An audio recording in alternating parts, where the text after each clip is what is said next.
غم نہ کھاؤ اس کا جو تمہارے ہاتھ میں نہیں ہے، ولا تفرحوا بما آتاکم، اس پر خوش نہ ہو جو تمہیں ملا ہے۔ یعنی کبھی ایسا ہوتا ہے کہ تمہیں اللہ تعالیٰ دے کے آزماتا ہے اور اس نے پہلے لکھ دیا ہوا ہے تمہارے لیے، تو جب تم اس بات پہ یقین رکھ لو گے کہ تمہارا مقصوم تمہیں ملے گا، تو جو نہیں ملے گا اس پہ تم دکھی نہیں ہوگے کہ میری قسمت میں تھا ہی نہیں، اور جو تمہیں ملا ہے اس پہ تم غرور اور تکبر میں نہیں آؤ گے، اس لیے کہ تم کہو گے یہ میرے مالک نے لکھا ہے، ورنہ تم کہو گے یہ میری تگ و تاز کا نتیجہ ہے، یہ میں نے محنت اتنی کی اس کا نتیجے میں یہ ملا۔ اللہ فرماتا ہے یہ سب اس نے لکھ رکھا ہے تمہارے لیے، اس لیے تمہیں ملے تو تکبر میں نہ آنا، تمہیں نہ ملے تو تم تعصف میں نہ چلے جانا، اس لیے اس نے سارے فیصلے پہلے کر دیے اور تمہیں بتا دیا ہے کہ تمہارے لیے جو مقسوم ہے وہ تمہیں اللہ نے عطا کر دیا ہوا ہے، نہیں ملنا ہے تو تم الٹی چھلانگے بھی لگا لو تو وہ نہیں ملے گا۔ تقدیر پر ایمان لانے کے لیے اس لیے زور دیا گیا ہے، اور ہمیں اپنی اولادوں کو، اپنی نسلوں کو یہ چیز راسخ کرنی چاہیے کہ تقدیر پہ ایمان لائیں۔ اگر ہم اس میں کامیاب ہو جاتے ہیں تو وہ پریشان نہیں ہوں گے، دکھی نہیں ہوں گے، ٹینشن میں مبتلا نہیں ہوں گے۔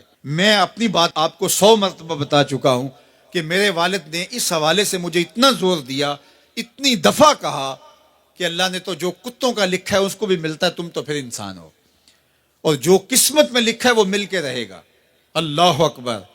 ہاں، ہمیں محنت کرنے کا کہا گیا، ہمیں تگ و تاز کرنے کا کہا، جد و جہد کا کہا گیا۔ شیخ سعدی فرماتے ہیں کہ ایک بندہ جا رہا تھا تو اس نے دیکھا کہ ایک شیر شکار کر رہا ہے، تو وہ ایک سمت ہو کے بیٹھ گیا۔ ایک لومڑی تھی جس کے پاؤں بھی نہیں تھے، ہاتھ بھی نہیں تھے، تو دل میں سوچا کہ مالک تو اس کو کیسے رزق دیتا ہوگا۔ تو شیر آیا، اس نے شکار کیا اور اچھا اچھا کھا لیا اور پس خوردہ چھوڑ کے چلا گیا۔ یہ رینگتی ہوئی آگے بڑھی اور وہ جو پس خوردہ تھا وہ چھچڑے وغیرہ تھے، کھا کے پیٹ بھر لیا۔ کہا کہ مالک تیری قدرتوں کے رنگ ہیں، تو نے اس کا بھی وسیلہ بنایا ہے۔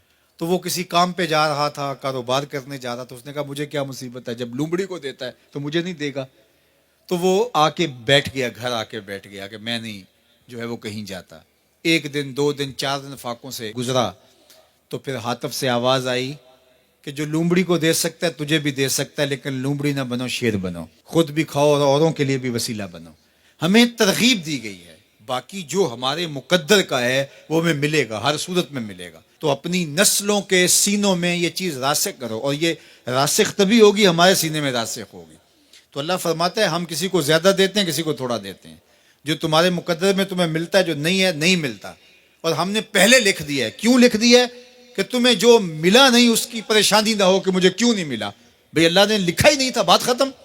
اور جو ملا ہے اس پہ تم غرور میں نہ آ جاؤ کہ یہ مجھے ملا ہے، بھی اللہ نے تمہاری قسمت میں لکھا تھا، اس میں تمہارا کیا کمال ہے، اس نے لکھ دیا تھا لہٰذا مل گیا، اس میں غرور اور تکبر میں نہ آؤ۔ تو اللہ جل شانہ نے یہ ہمارے لیے خوبصورت نظام پیدا کر دیا ہے کہ اس کریم مالک نے، اس رحیم مالک نے ہمارے لیے سب کچھ لکھ دیا ہے۔